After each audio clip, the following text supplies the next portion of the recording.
तो आज मैं एक्सप्लेन करने वाला हूँ हाल ही में नेटफ्लिक्स पे रिलीज हुई एक romantic comedy drama film Vicky Vidya का वो वाला वीडियो। तो अगर आपको ये वीडियो पसंद आता है तो वीडियो को भी लाइक कर दें और चैनल को भी सब्सक्राइब कर दें। कहानी की शुरुआत होती है 1957 में ऋषिकेश शहर को दिखाते हुए और हम इस फिल्म के मेन कैरेक्टर विक्की को देखते हैं जो कि एक मेहंदी आर्टिस्ट होता है और वो अपनी पड़ोसी विद्या के घर पहुंचता है जिसकी आज सगाई होने वाली है। और वो देखता है कि विद्या की माँ जिसे तंबाकू खाना बहुत पसंद है वो बहुत ज्यादा रो रही थी क्योंकि उसे पता चला है कि झांसी में रहने वाली एक चाची है वो गुजर गई है। लेकिन विद्या के पापा बोलते हैं कि ये तो पिछले साल ही गुजर गई थी, लेकिन ये चिट्ठी 1 साल के बाद मिला है। इसलिए विद्या की माँ सोचती है तो फिर 1 साल के बाद रोने का फायदा क्या। विक्की को बुलाया गया था सारी औरतों को मेहंदी लगवाने के लिए क्योंकि वो मेहंदी लगाने में एक्सपर्ट जो है, जिससे कि विद्या थोड़ी गुस्सा हो जाती है क्योंकि पूरे ऋषिकेश में यही एक मिला मेहंदी लगाने के लिए। विद्या विक्की को खींच कर ले जाती है और उसे कहने लगती है, मैं कब से तुमसे बोल रही हूँ कि पापा से शादी की बात करो, लेकिन तुम तो दूसरों के हाथ में मेहंदी लगाने में बिजी हो। अब इसके बाद विक्की सभी को मेहंदी लगाने में बिजी हो जाता है।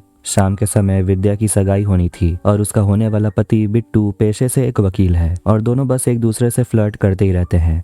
जब रिंग पहनाने की बारी आती है तो बिट्टू कहता है कि विद्या के मेहंदी में विक्की का नाम लिखा हुआ है, जिससे कि वो सभी हैरान हो जाते हैं। फिर विक्की वहां पर आता है, वो नूडल्स खाने में बिजी था, कहता है नूडल्स काफी टेस्टी है। सभी उस पर चिल्लाने लगते हैं कि आखिर उसने मेहंदी में अपना नाम क्यों लिखा। अब इसके बाद वहाँ बहुत ज्यादा ड्रामा होने लगता है और आखिर में बिट्टू शादी कैंसिल करके वहाँ से चला जाता है। अब सभी लोग सोचने लगते हैं कि अब विद्या की शादी किससे होगी, जिसके बाद विक्की और विद्या एक दूसरे से प्यार ना करने का नाटक करते हैं। ऐसा दिखाते हैं कि वो एक दूसरे से नफरत करते हैं, एक दूसरे के साथ नहीं रहना चाहते, लेकिन दोनों के मम्मी पापा ने उन्हें समझाया कि उन्हें शादी कर लेनी चाहिए। विद्या के पापा विक्की के पापा से कहते हैं शादी का खर्चा उठाने के लिए। विक्की के पापा मान जाते हैं और कुछ दिन के बाद वो सभी लोग पहुंचते हैं सामूहिक विवाह सम्मेलन में। और वहां पर विद्या के पापा बिल्कुल भी खुश नहीं थे क्योंकि उन्हें लग रहा था कि उसकी बेटी की शादी बड़े ही धूमधाम से होगी, ना कि यहाँ सामूहिक विवाह सम्मेलन में। फिर वहां पर एक पॉलिटिशियन आता है जिसका नाम है सज्जन कुमार, जो अपने साले परदेसी पर हमेशा गुस्सा करता है और उस पर ताना ही मारते रहता है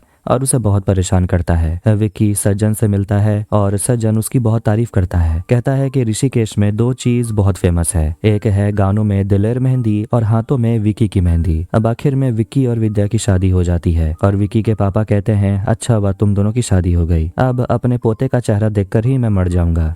विक्की पूछता है क्यों, बच्चे का चेहरा इतना बुरा होगा क्या। अब विक्की और विद्या की शादी की पहली रात है और दोनों बहुत ज्यादा खुश थे क्योंकि दोनों ने सभी को बेवकूफ बनाया और उनकी शादी भी हो गई। और विक्की ने तो हनीमून तक की प्लानिंग कर रखी है बहुत पहले से ही। तभी वो देखता है उसके कमरे में उसका भतीजा गोपाल बैठा हुआ था, जो बोलता है कि मैं तो आज भाभी के साथ ही सोना चाहता हूँ। विक्की विद्या को दिखाता है कि उसने गोवा के लिए टिकट पहले से ही तैयार करके रखा है जहाँ वो लोग हनीमून के लिए जाएंगे। विद्या बहुत खुश हो जाती है, लेकिन अगले ही दिन विद्या के पापा मम्मी दोनों को वैष्णो देवी का टिकट देते हैं और कहते हैं वहां जाकर पहले माथा टेक कराने। अब इससे वो दोनों खुश नहीं थे क्योंकि उनका तो मन था गोवा जाने का, मगर फिर भी दोनों नहीं रुकते और गोवा पहुंच जाते हैं अपना हनीमून मनाने और वैष्णो देवी नहीं जाते और सोचते हैं जो होगा देखा जाएगा। होटल पहुंचकर विक्की अपने पापा को कॉल करता है और वो वॉकमैन पर भजन लगाकर अपने पापा से झूठ कहता है कि मैं वैष्णो देवी पहुंच गया हूँ। होटल में पहली रात विद्या अच्छे से तैयार होकर आ जाती है और उसे इस तरह देखकर विक्की तो अंदर से बहुत ज्यादा खुश हो रहा था।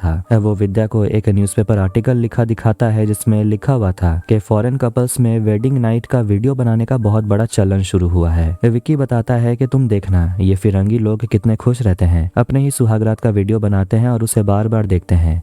इसलिए वो सोच रहा था कि उन दोनों को भी अपने सुहागरात का वीडियो बनाना चाहिए क्योंकि आगे चलकर दोनों के बीच में झगड़ा हुआ तो वो दोनों ये वीडियो देख लेंगे और दोनों के बीच का रोमांस वापस आ जाएगा। विद्या गुस्सा हो जाती है, कहने लगती है तो ये वीडियो बनाने के लिए तुमने मुझसे शादी की, और वो गुस्से में वहां से चली जाती है। बाहर आकर वो एक होटल के सामने बैठी हुई थी और वहां पर एक फॉरेन कपल को देखती है जो अपने मेमोरीज को जिंदा रखने के लिए खुद की फोटोज क्लिक कर रहे थे और वहां पर और भी बहुत सारे फोटोज होती हैं जिसे देखकर विद्या का मन बदल जाता है। वो कमरे में आती है तो बिस्तर पे लिखा हुआ था सॉरी विद्या, जिसे देखकर वो स्माइल कर रही थी। फिर वो विक्की को ड्रिंक देती है पीने के लिए और उसे पूछती है कैमरा तो लाए हो ना। और इसके बाद दोनों वहाँ पर इंटीमेट होने लगते हैं और ये सब कुछ कैमरा में रिकॉर्ड हो रहा था। करीब 1 हफ्ते हनीमून मनाने के बाद दोनों घर वापस आ जाते हैं और दोनों देखते हैं कि वहाँ पर विक्की की बहन चंदा रानी भी वापस आ गई थी मुंबई से, और वो भी हैरान हो जाती है कि विक्की और विद्या ने एक दूसरे से शादी कर ली है। चंदा की बात की जाए तो वो मुंबई में म्यूजिक वीडियोस वगैरह सब में काम करती है और ये सब उसके पापा को पसंद नहीं। बोलते हैं कि चंदा ये सब काम करके परिवार की इज्जत मिट्टी में मिला रही है। रात के समय चंदा से मिलने के लिए सज्जन का साला परदेसी आ जाता है क्योंकि वो चंदा से बहुत प्यार करता है, लेकिन चंदा उसे पसंद नहीं करती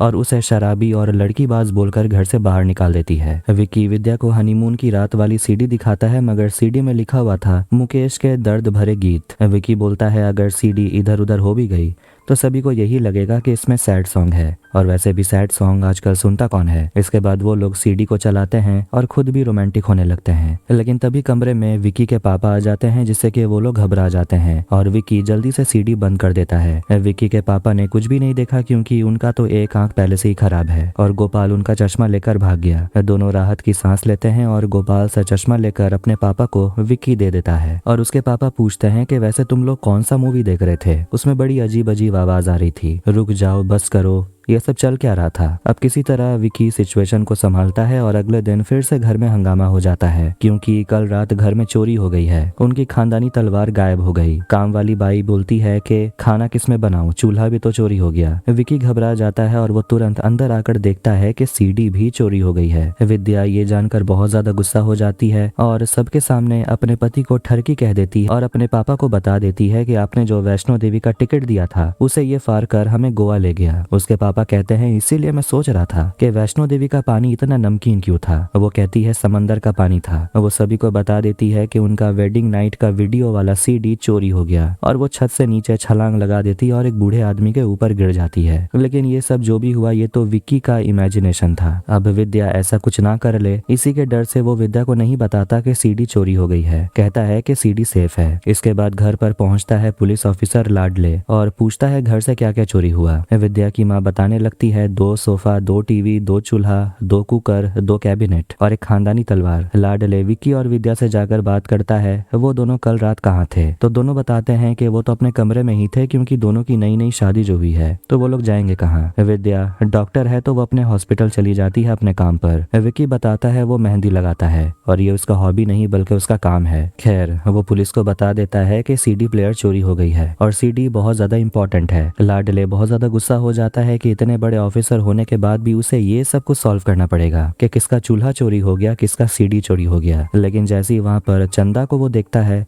लाडले का मन या कहे दिल बदल जाता है।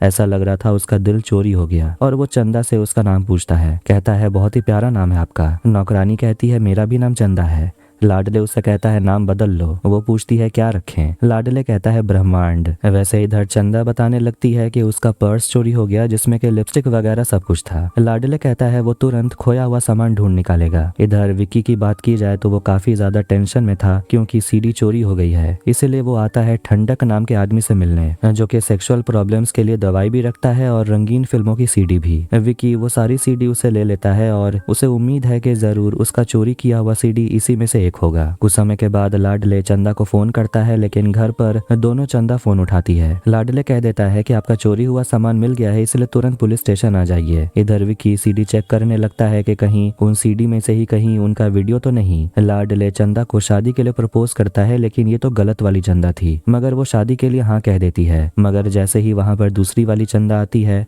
तो लाडले चंदा को शादी के लिए प्रपोज करता है, लेकिन चंदा कहती है वो शादी से नफरत करती है।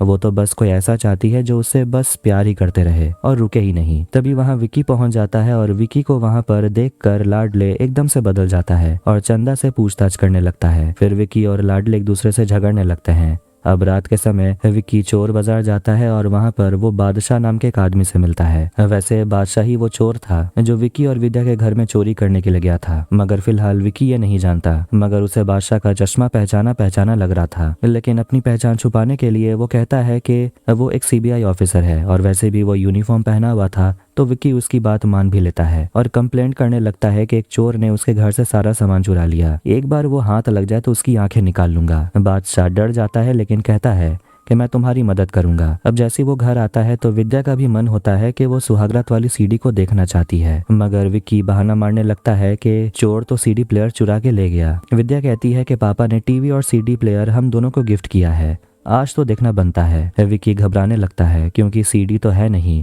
इसीलिए विक्की ड्रामा करने लगता है और घर के बाहर चोर चोर चिल्लाने लगता है। अब अगले दिन फिर से विक्की और विद्या के घर पुलिस पहुंच जाती है और विद्या के मम्मी पापा चले जाते हैं झांसी, क्योंकि विद्या के मम्मी का जो भांजा हुआ उसका हाथ मिक्सर ग्राइंडर में फंस गया था, इसीलिए वो लोग जा रहे हैं उससे मिलने। इधर लाडले विक्की से पूछ रहा होता है कि आखिर तुम कल रात चोर चोर क्यों चिल्ला रहे थे, तुमने चोर को देखा क्या, वो कैसा दिखता है। फिर सज्जन की मदद से, जो स्केच बनाने में बहुत माहिर है, वो चोर का स्केच बनवाता है, लेकिन वो स्केच भी किसी काम का नहीं था। विद्या ये सबसे बहुत गुस्से में थी क्योंकि उसे पता है विक्की कुछ छुपा रहा है और वो उसे पूछने लगती है कल रात वो कहाँ था, कहीं उसका किसी के साथ चक्कर तो नहीं चल रहा। तभी विक्की के घर में किसी का कॉल आता है और पता चलता है कि दुकान में एक लड़की आई है जो विक्की को ढूंढ रही है। वो जल्दी जल्दी अपने दुकान पहुंचता है तो वहाँ एक फिरंगी लड़की थी जिसके हाथ में उसी का खानदानी तलवार होता है और वो उसे पूछने लगता है बाकी का सामान कहाँ है, कहीं तुमने तो चोरी नहीं की ये सब। लेकिन वो कहती है मैं ये तलवार तो चोर बाजार से खरीदी हूँ। विक्की उस लड़की के साथ चोर बाजार पहुंचता है और चाबी वाले चाचा से मिलता है, जो विक्की को बताते हैं कि उस रात तुम जो पुलिस ऑफिसर से बात कर रहे थे वो असली में कोई पुलिस ऑफिसर नहीं बल्कि वो चोर है और उसी ने मुझे तलवार बेची थी। अब ये सब कुछ जानने के बाद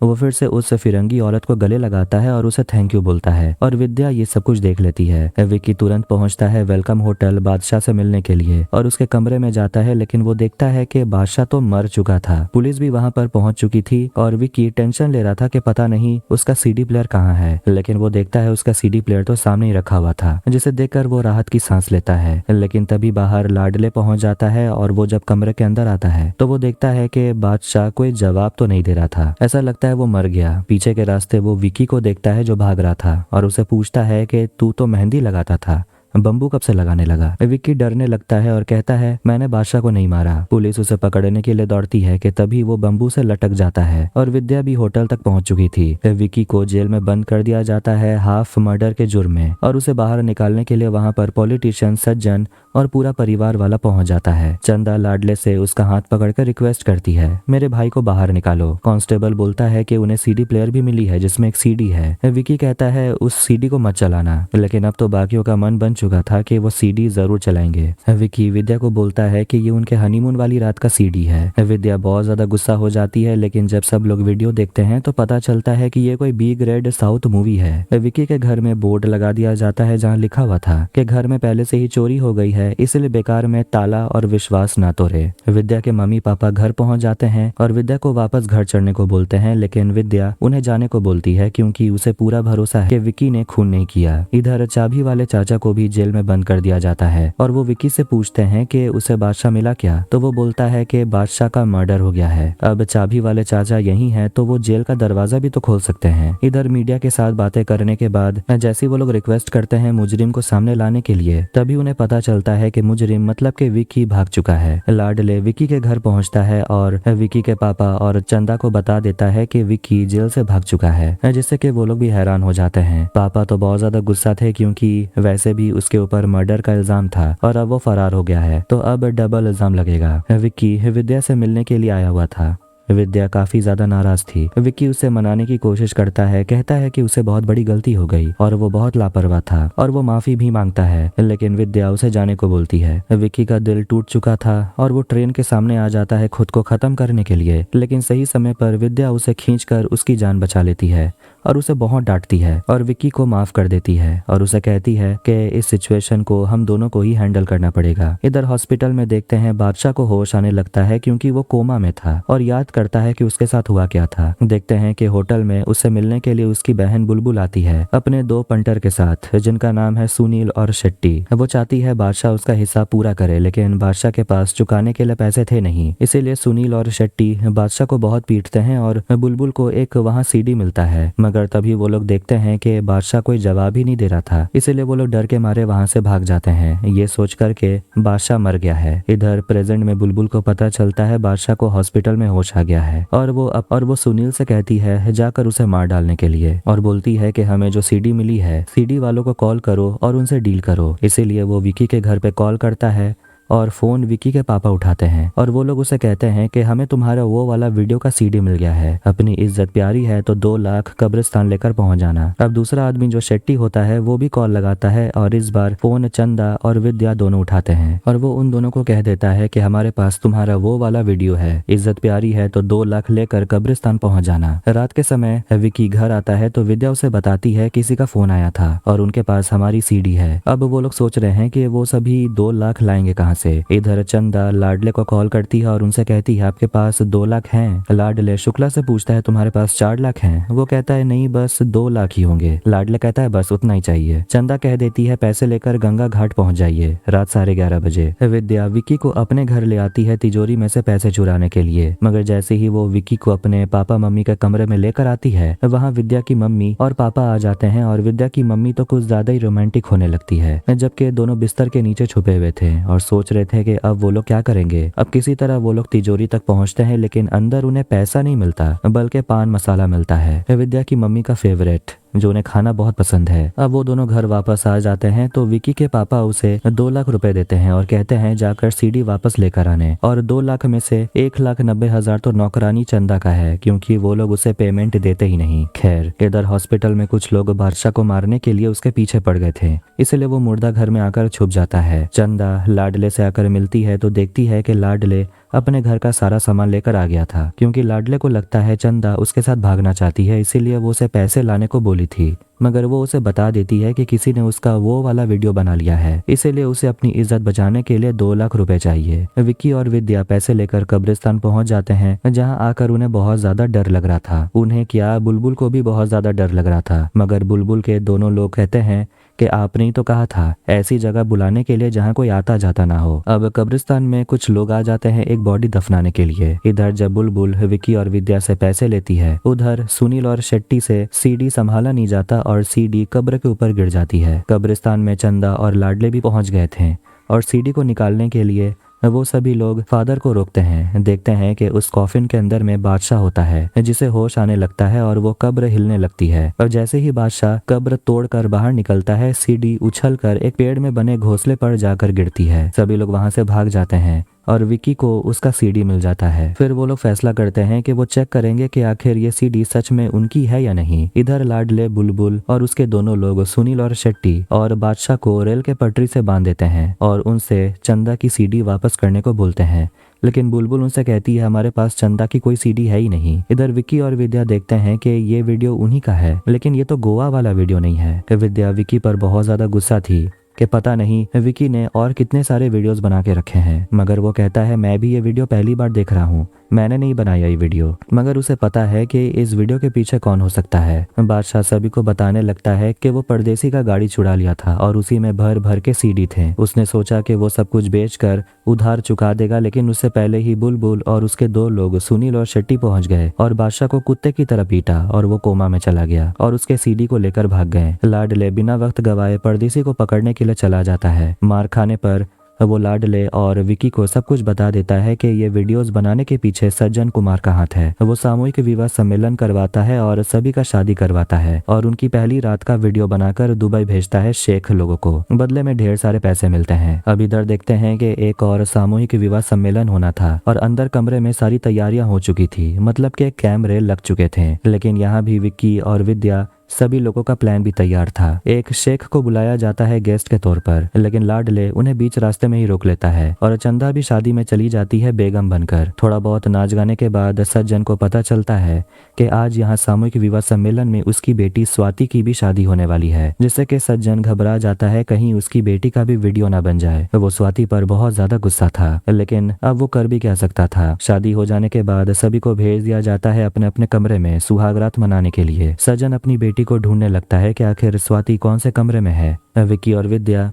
सज्जन को बोलने लगते हैं कि भली आपकी बेटी ने आपके खिलाफ शादी की है, लेकिन इस तरह उस पर नजर रखना ये तो गलत है। अब वो अपनी बेटी को हर कमरे में ढूंढने लगता है, लेकिन उसकी बेटी स्वाति उसे कहीं नहीं मिलती। फिर वो कंट्रोल रूम में जाता है जहाँ के शेख होता है, मतलब लाडले और चंदा, और वो लोग भी नाटक करके कहने लगते हैं कि ये वीडियोस बहुत ही जबरदस्त हैं। सज्जन कहता है कि मुझे अपनी बेटी को ढूंढना है, क्या वो इस वीडियो में है? मगर लाडले जो शेख बना हुआ था वो कहता है कि इंडिया के बाहर किसको पता तुम्हारी बेटी कौन है, कुछ फर्क नहीं पड़ता। सज्जन गुस्सा हो जाता है और लाडले सीडी को लेकर भागने लगता है और सज्जन विक्की से कहता है सीडी को तोड़ देने के लिए, लेकिन विक्की उसे ही थप्पड़ लगाता है और परदेसी वहां पर सीडी से वीडियो चलाता है जिसमें कि उसकी बेटी स्वाति का वीडियो चल रहा था। अब वो अपनी बेटी को देख भी नहीं पाता। सज्जन काफी शर्मिंदा महसूस कर रहा था और उसकी नजरें उठ ही नहीं रही थी। फिर विद्या वहां पर सभी लड़कियों को लेकर पहुंच जाती है और वो सज्जन को थप्पड़ लगाती है और उस पर चिल्लाती है कि तुम हम सब का वीडियो बना रहे थे, तुम्हारी घर की इज्जत और हमारी घर की इज्जत का क्या, वो बिजनेस। सज्जन पर उसकी पत्नी और उसकी माँ भी चिल्लाने लगती है और अब सज्जन गिड़गिड़ा कर सभी से माफी मांगने लगता है। आखिर में सज्जन को पुलिस अरेस्ट करके ले जाती है। अब अगले दिन विद्या भी सोच में डूबी हुई थी कि पता नहीं सब कुछ खत्म तो हो गया, लेकिन उनका सीडी उन्हें नहीं मिला। तभी गोपाल बिस्तर के नीचे खेल रहा था